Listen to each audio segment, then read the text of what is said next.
ટોપ સ્ટોક્સની વિગત જાણીએ. સહયોગી નીરજ અને આરતી આપણી સાથે જોડાઈ ગયા છે. બંનેને ગુડ મોર્નિંગ. નીરજ, કયા સ્ટોક્સ આજે ફોકસમાં રહેશે? જે આજે ઘણા બધા પરિણામો છે. શરૂઆત કરીએ બજાજ ઓટોથી, તો જુઓ પરિણામ અહીંયાથી સારા રહેતા જોવા મળ્યા છે. Almost net profit, revenue, EBITDA દરેક ફ્રન્ટ પર આપણને એક યર ઓન યર બેસિસ પર સારો ગ્રોથ જોવા મળ્યો છે. માર્જિન અહીંયાથી ઓલમોસ્ટ થોડા ઘણા વધ્યા છે, ફ્લેટ લાઇન પર આપણને રહેતા જોવા મળ્યા છે. હવે ખાસ કરીને એબિટા અહીંયાથી જે વધતા જોવા મળ્યા છે એનું ખાસ કારણ એક ગ્રોસ માર્જિન છે. બીજી તરફ મેનેજમેન્ટનો આઉટલુક છે એ પણ થોડું પોઝિટિવ છે. અને ખાસ વાત અહીંયાથી કે જેમનો ઇવી પોર્ટફોલિયો છે એ પીએલઆઈ ગેઇન સાથે મળીને હવે અહીંયાથી એબિટા પોઝિટિવ થતો જોવા મળી રહ્યો છે, જે કંપની માટે અહીંયાથી એક ખાસ કરીને સારું કહી શકાય. પરંતુ જો કે ઓવરઓલ જે અહીંયા પરિણામો છે એ પણ બધા અનુમાનની મુજબ જ આપણને રહેતા જોવા મળ્યા છે. એટલે આજના દિવસે કદાચ તમને અહીંયા એક પોઝિટિવિટી જોવા મળી શકે. અને એટલા માટે જુઓ તમને બ્રોકરેજ રિપોર્ટ પણ આજે થોડાક પોઝિટિવ આવતા દેખાઈ રહ્યા છે. મિશ્ર છે થોડા બ્રોકરેજ રિપોર્ટ. એક મોર્ગન સ્ટેનલી અહીંયાથી ઓવરવેટનો કોલ આપીને 9,951ના ટાર્ગેટ આપી રહ્યું છે, જ્યારે ખાસ કરીને સિટી અહીંયાથી સેલના કોલ આપી રહ્યું છે 7,900ના ટાર્ગેટ. તેમનું કહેવું છે કે અત્યારે વેલ્યુએશન આ કંપનીના થોડા વધારે છે, જેને કારણે તેઓ ખાસ કરીને અહીંયાથી પોઝિટિવ થતાં થોડા ડરી રહ્યા છે. પરંતુ ઓવરઓલ પરિણામોને લઈને તેઓ પણ કહી રહ્યા છે કે પરિણામો અહીંયાથી પોઝિટિવ જોવા મળી રહ્યા છે. બીજી તરફ એસબીઆઈ કાર્ડના પરિણામો આવતા જોવા મળ્યા છે. પ્રોફિટ અહીંયાથી 30% જેટલો ઘટ્યો છે. એનઆઈની અંદર 3.5%નો ઘટાડો છે. બીજી તરફ ગ્રોસ એનપીએ ઘટ્યા છે. નેટ એનપીએની અંદર એક સ્લાઇટલી ઘટાડો આપણને જોવા મળી રહ્યો છે. અને પ્રોવિઝન કવરેજ રેશિયો જે છે એ 64.4% પર હતો, જે ઘટીને 64.3% પર રહ્યો છે. ક્વાર્ટર ઓન ક્વાર્ટર બેઝિસના આંકડા છે. એટલે ખાસ કરીને એસેટ ક્વોલિટીની અંદર અહીંયાથી થોડો ઘણો સુધારો જોવા મળ્યો છે. કોઈ બહુ મોટો ઘટાડો નથી. જે ચિંતા ખાસ કરીને અનસિક્યોર્ડ લોનને લઈને, ક્રેડિટ કાર્ડ ડ્યુઝને લઈને આપણને છેલ્લા ઘણા સમયથી આ સિસ્ટમની અંદર સંભળાઈ રહી છે, એવા કોઈ બહુ મોટા અસર આવતા જોવા નથી મળ્યા. જોકે પ્રોફિટ અને આવક અહીંયાથી ચોક્કસથી ઓછી થઈ છે. જોકે એચએસબીસી અહીંયાથી રિડ્યુસનો કોલ આપી રહ્યું છે, 580ના ટાર્ગેટ આપી રહ્યું છે. એમનું કહેવું છે ગ્રોથ આઉટલુક અહીંયાથી થોડું વીક રહેતું જોવા મળ્યું છે. અને એસેટ ક્વોલિટીનું આઉટલુક પણ અત્યારે થોડું અનક્લિયર એટલે કે અસ્પષ્ટ છે. એટલે એના પર એક ધ્યાન રાખજો. બીજી તરફ હવે વાયદાની કંપનીઓમાંથી બીએચઈએલના પરિણામ આવતા દેખાયા. પ્રોફિટ જુઓ અહીંયા ઓલમોસ્ટ 1.5 ગણો થતો જોવા મળ્યો છે. 60 કરોડ હતો ગયા વર્ષે, આ વખતે 134 કરોડ. રેવન્યુ 32% જેટલી વધી છે. એબિટા 40% જેટલા વધ્યા છે. માર્જિનની અંદર પણ 3.9%થી વધીને 4.2% પર રહેતા જોવા મળ્યા છે. જોકે બ્રોકરેજ અહીંયાથી હજી પણ થોડાક નરમાશ સાથે જોવા મળી રહ્યા છે, કારણ કે સીએલએસએ જુઓ હજી પણ અંડર પરફોર્મનું રેટિંગ આપી રહ્યા છે. કારણ કે એમનું ખાસ કરીને માનવું છે ગ્લોબલ પેસિવ ઇન્ડાઇસીસની અંદર ઓલરેડી જે ઇન્ક્લુઝન થવાનું હતું એ હવે થઈ ગયું છે. અને થર્મલ પાવર ઇક્વિપમેન્ટ માટેની જે અહીંયાથી રેસ છે એની અંદર એલએનટીની એન્ટ્રી પણ થઈ ચૂકી છે. એટલે જે બીએચએલનું માર્કેટ ડોમિનન્સ હતું તે આવનારા સમયમાં ઓછું થઈ શકે છે. મોર્ગન સ્ટેનલી જો કે ઓવરવેટનો કોલ અને 352ના ટાર્ગેટ આપી રહ્યા છે. એમનું કહેવું છે ખાસ કરીને કે પાવર ઇન્ડસ્ટ્રીના સેગમેન્ટની અંદર 32%નો એક રેવન્યુ ગ્રોથ સારો આવતો જોવા મળ્યો છે. અને Q3ની અંદર ઓર્ડર ફ્લો પણ સારો એવો રહેતો જોવા મળ્યો છે. એટલે અહીંયાથી તેઓ પોઝિટિવ છે. પરંતુ સીએલએસએ થોડા અત્યારે નેગેટિવ લાગી રહ્યા છે. પરંતુ ઓવરઓલ જે પરિણામો આવ્યા છે સારા છે. અહીંયાથી પ્રોફિટની અંદર સારો ગ્રોથ છે. કદાચ અહીંયાથી આપણને આજે થોડી ઘણી પોઝિટિવિટી પણ આવતી જોવા મળી શકે છે. બીજી તરફ એમએનએમ ફાઇનાન્સના પરિણામો આવતા દેખાયા. જુઓ અહીંયાથી જે પ્રોફિટ છે લગભગ 62-63% જેટલો વધતો આપણને જોવા મળ્યો છે. એનઆઈએ લગભગ 18% જેટલી વધતી જોવા મળી છે. ખાસ કરીને અહીંયાથી પ્રદીપ અગ્રવાલ હવે ટૂંક સમયમાં સીએફઓ તરીકે જોડાવા જઈ રહ્યા છે. તેઓ આદિત્ય બિરલા સાથે અત્યારે જોડાયેલા છે. એટલે પ્રદીપ અગ્રવાલ હાલના સમયમાં એમએનએમની અંદર આવનારા સમયની અંદર જોડાઈ શકે છે. જોકે ઓપરેટિંગ પ્રોફિટ અહીંયાથી એમએનએમનો થોડો અનુમાનથી ઓછો રહેતો જોવા મળ્યો છે. અને બીજી તરફ જે ટ્રેન્ડ છે તે પણ હવે અત્યારે થોડાક સ્ટેબિલાઇઝ થતા દેખાઈ રહ્યા છે. અને સ્ટેજ 3 કવરેજનો જે કટ છે એ પણ અહીંયાથી આપણને જોવા મળી રહ્યો છે. એટલે ઓવરઓલ એક અસેટ ક્વોલિટીને લઈને કોઈ બહુ મોટી ચિંતા અહીંયાથી નથી. એટલા માટે જો બ્રોકરેજ પણ થોડા અત્યારે પોઝિટિવ છે. એચએસબીસી અહીંયાથી બાયકોલ આપી રહ્યા છે, 320નો ટાર્ગેટ આપી રહ્યા છે. અને મોર્ગન સ્ટેનલી ઇક્વલ વેટની સાથે 285ના લક્ષ્યાંક આપી રહ્યા છે. એટલે એમએનએમ આમ તો પરિણામો સારા લાગી રહ્યા છે. પરંતુ જોઈએ આજના દિવસે અહીંયાથી એક પોઝિટિવ એક્શન ચોક્કસથી અહીંયા આવવી જોઈએ. બીજી તરફ મહાનગર ગેસ આપણને ખબર છે કે અહીંયા છેલ્લા એક ક્વાર્ટરની અંદર જે એપીએમ ગેસ અલોકેશન થયું હતું એને લઈને પરિણામો પર અસર ચોક્કસથી આવવાની હતી ને એ જ અસર આપણને નંબર્સમાં પણ દેખાઈ રહી છે. પ્રોફિટ 20% જેટલો ઘટ્યો છે. રેવન્યુમાં જે ઉછાળો છે એ પણ માત્ર 2.5%નો છે. જો એબિટા પણ 21% જેટલા ઘટ્યા છે અને માર્જિન પણ 23%થી ઘટીને સીધા 18% એટલે 17.9%ની આજુબાજુ રહેતા જોવા મળ્યા છે. જો કે અહીંયા વોલ્યુમ ગ્રોથ છે જે CNBC TV 18નું અનુમાન હતું 4.07 MMSCMDનું હતું, પરંતુ એની સામે 4.12 પર આપણને રહેતા જોવા મળ્યા છે. એટલે વોલ્યુમ ગ્રોથ અહીંયાથી કોઈ બહુ મોટો હેમ્પર થતો જોવા નથી મળ્યો. બ્રોડલી ઇનલાઇન છે, પરંતુ માર્જિનની અંદર અને પ્રોફિટની અંદર અહીંયાથી જે ઘટાડો છે એ થોડો આજે કંપનીને વધારે હર્ટ કરી શકે છે. એટલે એના પર એક નજર રાખીશું. જો કે એપીએમ ગેસ અલોકેશન બાદ આ બધી કંપનીઓમાં જે ઘટાડો આવ્યો હતો એમાં મોટે ભાગે જે ઘટાડો હતો એ પચી ગયો હતો, માર્કેટે ડિસ્કાઉન્ટ કરી લીધો હતો. પરંતુ આજના દિવસે હવે અહીંયાથી કેવી આપણને ચાલ રહેતી જોવા મળે છે એના પર એક ખાસ નજર રાખવાની છે. બીજી તરફ JSW એનર્જીના પર પરિણામો આવતા દેખાયા. ઘણા નબળા પરિણામો છે અહીંયાથી. જો પ્રોફિટ અહીંયાથી 32% જેટલો ઘટ્યો છે. રેવન્યુની અંદર લગભગ 5.5%નો ઘટાડો છે. એબિટા લગભગ 21% જેટલો ઘટ્યો છે.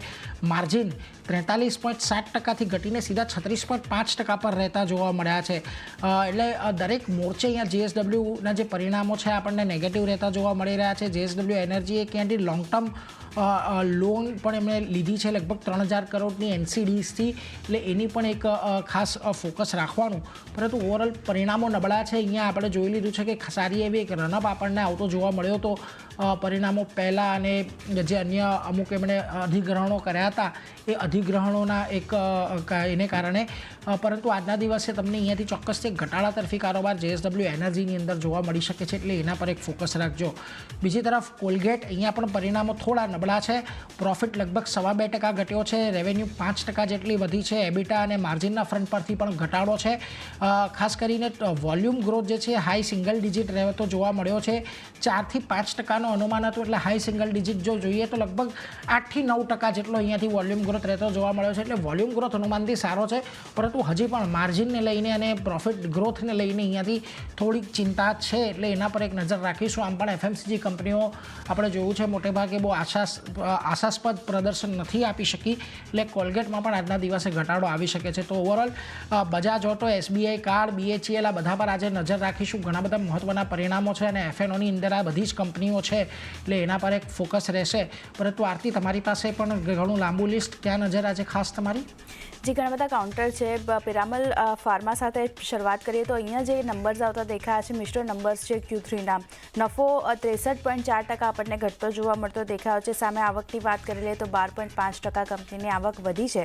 પણ એબિટાના ફ્રન્ટ પર જુઓ 25.8% એબિટા વધી અને 337 કરોડની આસપાસ પહોંચ્યા છે. જ્યારે માર્જિન જે 13.7% પર હતા ત્યાંથી સુધરી અને 15.3% પર આપણને આવતા દેખાયા છે. તો માર્જિન અને એબિટાના ફ્રન્ટ પર સારા નંબર્સ છે. માત્ર નફો થોડો ઘણો ઘટ્યો છે, તો એક પિરામલ ફાર્માના કાઉન્ટર પર નજર રાખવાની રહેશે.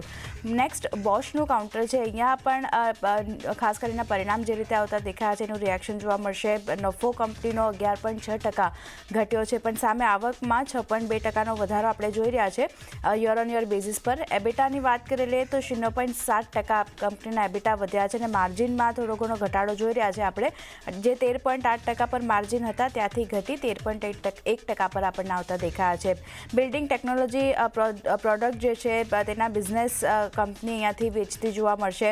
અને કિન્ફિનિટી ઇન્ડિયાને ખાસ કરીને 595 કરોડમાં આ બિઝનેસ જે છે ત્યાંથી વેચવામાં આવશે. તો એક બોશના કાઉન્ટર પર પણ ખાસ ફોકસ રાખવાનું રહેશે.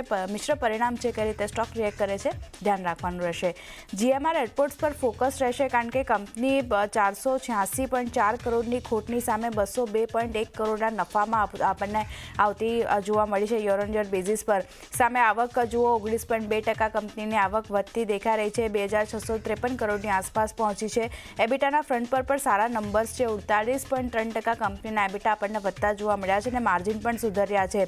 30%ની સામે માર્જિન સુધરી 37.4%ની આસપાસ પહોંચ્યા છે. તો સારા નંબર્સ છે દરેક ફ્રન્ટ પર. એક પોઝિટિવિટી GMR એરપોર્ટ્સનું કાઉન્ટર બતાવી શકે છે. અહીંયા એક નજર રાખવાની રહેશે. UTI AMCમાં પણ જો નબળા નંબર્સ છે દરેક ફ્રન્ટ પર, કારણ કે નફો જો 18.9% જેટલો ઘટતો જોવા મળ્યો છે. સામે આવકની વાત કરી લે તો અહીંયા 7% ઘટાડો આપણે જોઈ રહ્યા છે. એબિટાના ફ્રન્ટ પર પણ 14.7% કંપનીના એબિટા ઘટી 232 કરોડની આસપાસ પહોંચ્યા છે. જ્યારે માર્જિનની વાત કરી લે તો જે 60.8% પર હતા ત્યાંથી માર્જિન ઘટી 55.8% પર બતાવ દેખાઈ રહ્યા છે. તો દરેક ફ્રન્ટ પર નબળા નંબર્સ છે. UTIMC નેગેટિવિટી બતાવી શકે છે, અહીંયા ધ્યાન રાખવાનું રહેશે. એક્સાઇડ ઇન્ડસ્ટ્રીઝ પર નજર કરી લઈએ તો સારા નંબર્સ અહીંયા આવતા દેખાઈ રહ્યા છે, જ્યાં નફો 2% વધ્યો છે. સામે આવકમાં 0.2%નો વધારો જોઈ રહ્યા છે યર ઓન યર બેઝિસ પર. એબિટાના ફ્રન્ટ પર પણ 2% કંપનીના એબિટા વધી 448 કરોડની આસપાસ પહોંચ્યા છે. જ્યારે માર્જિન જે 11.5% પર હતા ત્યાંથી સુધરી 11.7% પર આપણને આવતા દેખાઈ રહ્યા છે. અને ન્યૂઝ જે બનતા દેખાયા છે ખાસ કરીને એક્સાઇડ માટે, તેના પર નજર કરી લઈએ તો કંપની એનર્જી સોલ્યુશનમાં 300 કરોડનું રોકાણ અહીંયાથી કરતી જોવા મળશે અને multi gigawatt lithium ion battery unit અહીંયાથી શરૂ કરતી જોવા મળશે કંપની જે છે. તો આ ન્યૂઝ બેઝ રિએક્શન પણ આપણને આવતું દેખાઈ શકે છે અને પરિણામ જે રીતે સારા આવતા દેખાયા છે એક્સાઇડનું કાઉન્ટર ફોકસમાં રહેશે. સિટીનો એક બ્રોકરેજ રિપોર્ટ આવ્યો છે એક્સાઇડ માટે. તેમણે બાય કોલ આપ્યો છે 540 રૂપિયા પ્રતિ શેરના લક્ષ્ય સાથે. તેમનું માનવું છે જે સારા ગ્રોસ માર્જિન સુધર્યા છે એને કારણે Q3માં નંબર્સ જે છે તે અનુમાન કરતાં આપણને સારા આવતા દેખાયા છે, એને કારણે તેઓ બાય કોલ આપી રહ્યા છે. તો એક્સાઇડ ફોકસમાં રહેશે.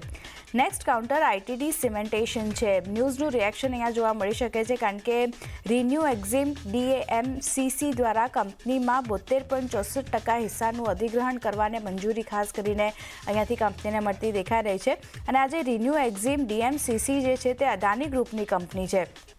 સાથે જ કંપનીમાં 64.64% હિસ્સાનું અધિગ્રહણ અહીંયાથી ITD સિમેન્ટેશન જે છે તે કરતી જોવા મળશે અને 26% ઇક્વિટી હિસ્સાના અધિગ્રહણ માટે ઓપન ઓફર જે છે તે પણ અહીંયાથી કંપની લાવતી જોવા મળશે. તો એક ફોકસ ITD સિમેન્ટેશન પર પણ રહેશે. અહીંયા એક પોઝિટિવિટી આગળ વધતી દેખાઈ શકે છે, ધ્યાન રાખવાનું રહેશે. NMDCની વાત કરી લઈએ તો કેપેક્સ વધારવાના સમાચાર અહીંયા આવતા દેખાઈ રહ્યા છે. કંપની આગામી 5 વર્ષમાં 70,000 કરોડના કેપેક્સ વધારવાની યોજના રાખી રહી છે અને 2030 સુધીમાં 100 MMTPAનો લક્ષ્ય હાંસલ કરવા માટે આ કેપેક્સમાં વધારો કરવામાં આવશે. તો એક ફોકસ NMDCના કાઉન્ટર પર પણ રાખવાનું રહેશે. અને અન્ય ઘણા બધા કાઉન્ટરના પરિણામ આપણને આવતા જોવા મળ્યા હતા, જેમાં રાને બ્રેક્સ છે, PTC ઇન્ડિયા છે, સાથે મોતીલાલ ઓસવાલ VIP ઇન્ડસ્ટ્રીઝ, આ બધી કંપનીઓના પણ આપણને પરિણામ રજૂ થતા દેખાયા હતા. તો આ બધી કંપનીઓ કઈ રીતે રિએક્ટ કરે છે અને કઈ રીતે ત્યાં કામકાજ થતું જોવા મળશે તેના પર પણ નજર રાખવાની રહેશે. તો ચાંદની આ બધા કાઉન્ટર જે નીરજે જણાવ્યા મેં જણાવ્યા બધા ફોકસમાં રહેશે. જી, તો ઘણી બધી